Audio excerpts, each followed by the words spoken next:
প্রিয় দর্শক, আসসালামু আলাইকুম। আপনারা সবাই কেমন আছেন? আশা করছি আপনারা সবাই অনেক ভালো আছেন। বন্ধুরা, দেখতে পারছেন আমাদের গ্রামের কৃষকরা কিভাবে বাড়ির আশেপাশে এই যে ফুলকপি চাষ করে থাকে। আপনারাও চাইলে কিন্তু বাড়ির আশেপাশে ফুলকপিগুলো চাষ করতে পারেন। এই ফুলকপি চাষ করায় তেমন কোনো খরচ নেই, খুবই অল্প খরচে চাইলে কিন্তু বাড়ির আশেপাশে এই ফুলকপিগুলো চাষ করতে পারেন।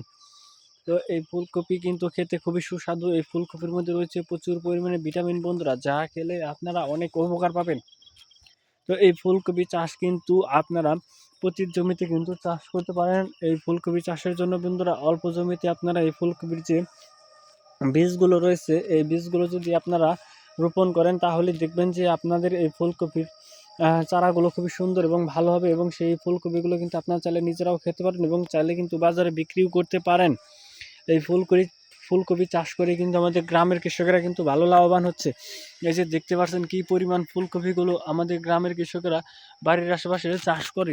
তো এই ফুলকপিগুলো কিন্তু কাঁচা অবস্থায় সবুজ বর্ণের হয়ে থাকে, এবং সেই ফুলকপিগুলো কিন্তু তারা কিন্তু বাজারে বিক্রি করে থাকে। এই ফুলকপির পাতাগুলো আপনারা দেখে নিন। এই ফুলকপি খেতে কিন্তু খুবই সুস্বাদু। আমরা নিজেরাই এই ফুলকপিগুলো খেয়ে থাকি। আপনারাও চাইলে কিন্তু এই ফুলকপিগুলো কিন্তু খেতে পারবেন। তো এই ফুলকপি চাষে কিন্তু আপনারা ভালো লাভবান হতে পারবেন। দেখতেই পারছেন এই ফুলকপিগুলো। তো এই ফুলকপিগুলো আপনারা কিভাবে চাষ করেন বন্ধুরা?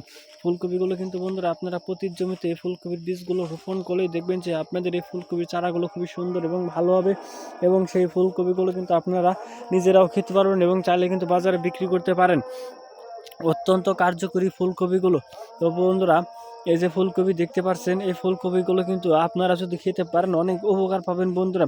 তো এই ফুলকপিগুলো চাষের জন্য বন্ধুরা অবশ্যই আগে জমিতে লাঙ্গল দিয়ে চাষ করে নিতে হবে, এবং তারপর প্রতি জমিতে এই ফুলকপির বীজগুলো আপনারা রোপণ করার পর যদি সেই ফুলকপিগুলো যদি আপনারা খেতে পারেন তাহলে কিন্তু বন্ধুরা আপনারা অনেক উপকার পাবেন বন্ধুরা। কারণ এই ফুলকপির মধ্যে রয়েছে প্রচুর পরিমাণে ভিটামিন। তো এই যে ফুলকপির চারাগুলো দেখতে পাচ্ছেন এরকম কীরকমভাবে সিরিয়াল মতো কিন্তু অনেকগুলো ফুলকপি আপনারা দেখতে পাচ্ছেন এগুলো কিন্তু আমাদের গ্রামের কৃষকেরাই কিন্তু বাড়ির আশেপাশে প্রতি জমিতে এই ফুলকপিগুলো চাষ করে থাকে। দেখতেই পাচ্ছেন বন্ধুরা শত শত ফুলকপির এই যে চারাগুলো দেখতে পাচ্ছেন কীভাবে রোপণ করেছে। তো সেই ফুলকপিগুলো কিন্তু আপনারা কিন্তু নিজেরাও কিন্তু চারাগুলো রোপণ করে কিন্তু সেই ফুলকপিগুলো কিন্তু চাষ করতে পারেন প্রতি জমিতে। তো বন্ধুরা, যদি আমাদের এই ভিডিওটি ভালো লেগে থাকে তাহলে বন্ধুরা অবশ্যই আমাদের এই ভিডিওতে একটি লাইক করবেন এবং কমেন্টে আপনাদের মতামত জানাবেন। ধন্যবাদ আপনাদের সবাইকে। আসসালামু আলাইকুম।